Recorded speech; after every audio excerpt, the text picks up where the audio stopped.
So in the springtime, when the days lengthen and the chickens start laying more eggs, one of our favorite things to do with all of those eggs is to make pasta. Not only pasta to use fresh, but also shelf-stable pasta. The recipe I'll be sharing with you today is one of our favorites, using a sourdough discard or an active sourdough starter. You'll start with about 475 grams of flour. Then you'll add about 500 grams of active sourdough starter or 500 grams of discard.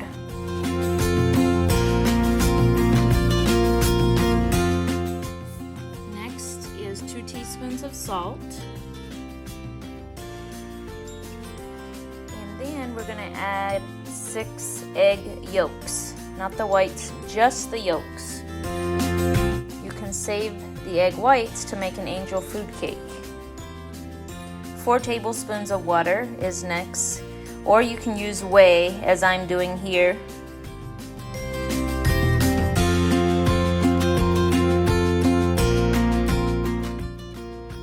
Now you're ready to start mixing everything together. You just want to mix it until it comes together into a nice smooth ball.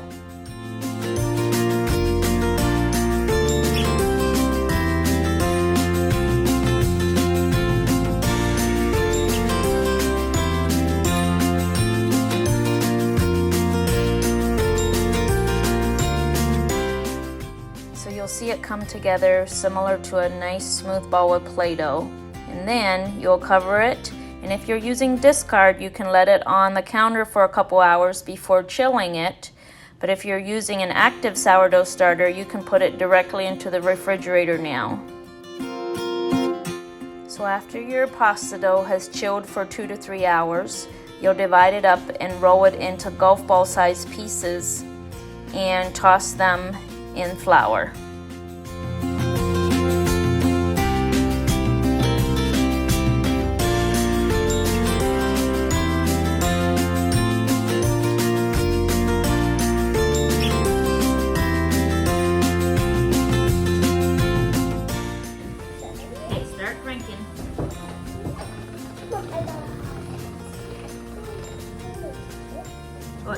So now we're taking our pasta machine and turning each ball of pasta dough into a pasta sheet. The first setting we use is the setting number 7, which is the thickest setting.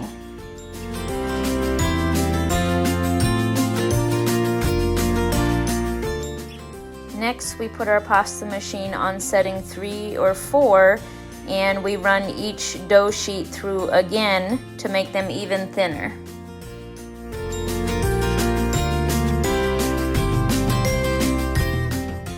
Ironing the sheets of pasta is something I've never seen done except in the Amish and Mennonite communities.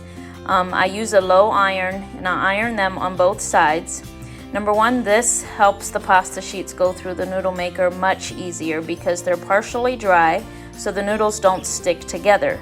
And it also helps the pasta dry down faster, which protects against any chances of salmonella developing from the raw eggs we used.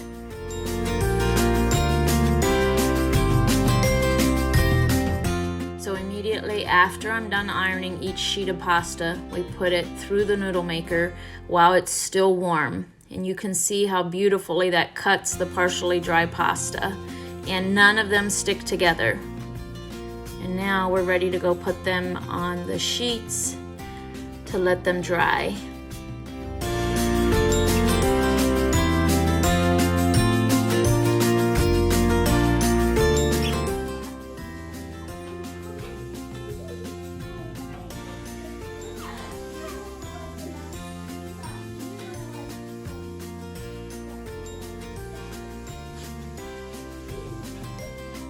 So because we're going to let the pasta dry for 2 to 3 days, we need to move them out of our main living area. So we use the sheet and put them on our spare bed.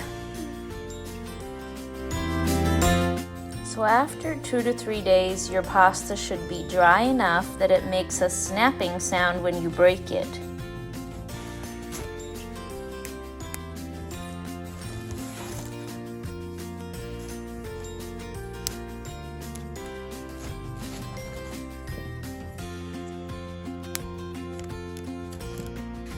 Now that your pasta's dry, you're ready to bag it up and store it in your pantry.